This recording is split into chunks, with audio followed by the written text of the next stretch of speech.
ఈ మొక్క చూసారా, ఇది నేను సీడ్ ద్వారా పెంచిన మునగకాయ మొక్క అనమాట.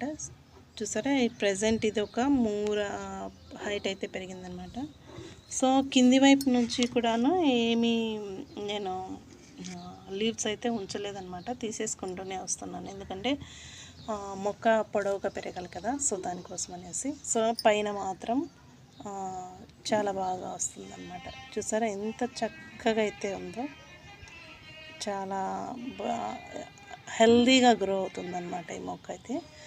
చాలామంది అంటారు మునగ మనము సీడ్ ద్వారా పెంచితే అంత గ్రోత్ ఉండదు అనేసి. నేను చాలామంది చెప్తుంటే విన్నాను అనమాట. అంత గ్రోత్ ఉండదు, వెమ్మటనే కూడా పువ్వులు కాయలు రావు అని అంటారు. చూడాలి. నేనైతే సీడ్ ద్వారానే పెట్టాను. మునక్కాయ మొక్కలు నేను 3 అయితే పెట్టాను అనమాట సీడ్.